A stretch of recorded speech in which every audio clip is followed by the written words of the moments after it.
My favorite tools are the ones that get me unstuck. The ones that help me sound like me. That are helpful when I need to be helped and get out of my way when I don't. Cycles by Slate and Ash has risen to the top of that list for me as of late. If I had to pick one word to describe it, it would be thoughtful. Everything is just so well measured and considerate. Cycles has an almost endless array of processing and mangling options, and we could spend hours talking about all the different ways it can loop, process, and transform sounds.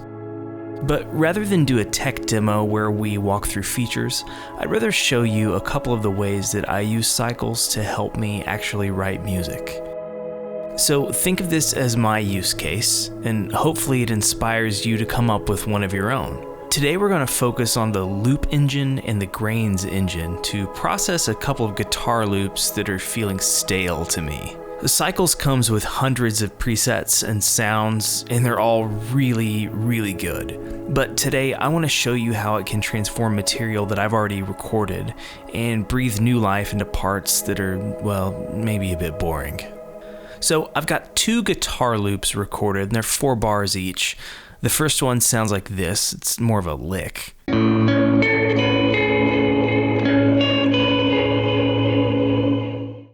the second one sounds like this.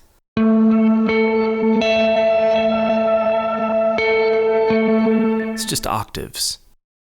Now I'm going to call up an instance of Cycles and browse to the user preset. This preset was designed to make it easy to drop in your own material.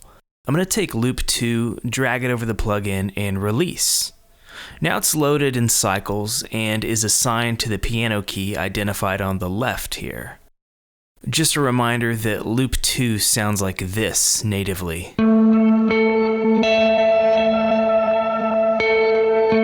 When I click on the G, I can see a whole host of predetermined granular patterns and behaviors. They're sorted by type, and each one will take my sample on a different journey. Now, I could sit here and talk about them, or I could just show you. Let's do that.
So here I've mapped a pressure-sensitive controller on my MIDI keyboard to the position control, and I'm using pressure to scrub through the grains.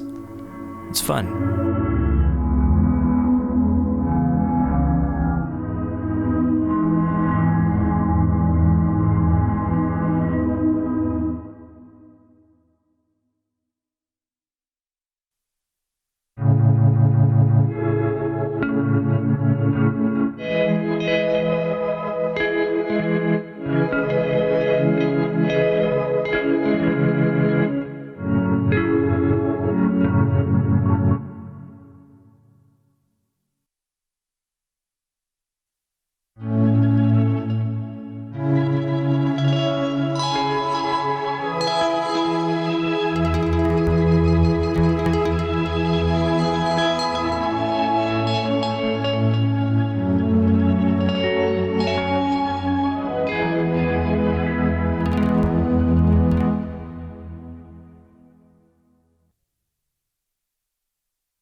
If you're totally blown away right now, that's probably because you should be. It's ridiculously easy to take a very simple part and transform it into something really, really cool. Okay, let's talk about the loops engine. Where the grains engine breaks your sound down into, grains, the loops engine works on the principle of slices.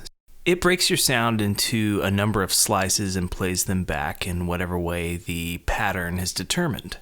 So let's take loop number 1, which sounds like this natively, and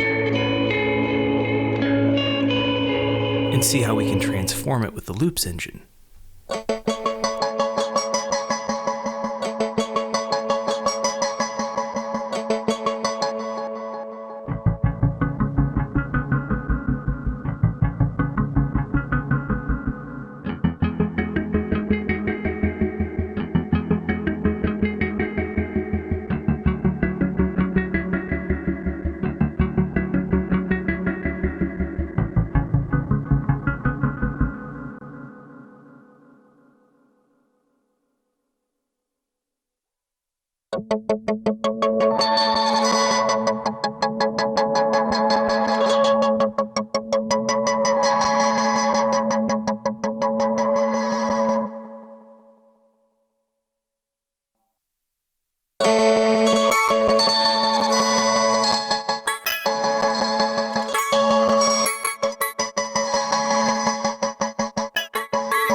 Modifiers and cycles are open for modulation via MIDI CC or LFO.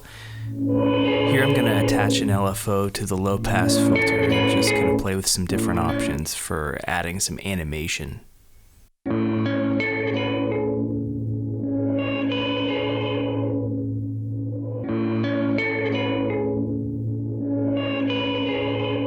Another really fun thing to play with in the loop engine is the direction control for both the sequence as a whole and also the individual slices.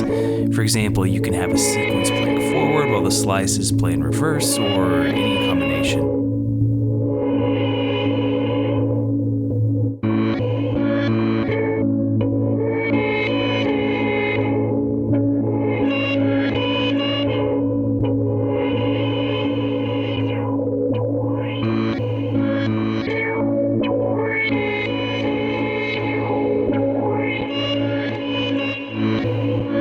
So I've made some tweaks to the way that this sequence is going to play back. I'm going to land on a random direction here and we'll just see what this sounds like.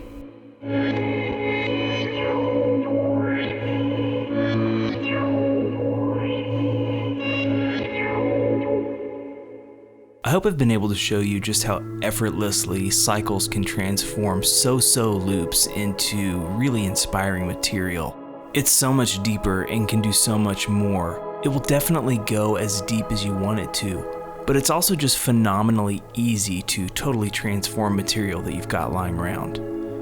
If you have any other questions about cycles, feel free to put them in the comments and I'll do my best to answer. As always, thanks for watching and we'll see you next time.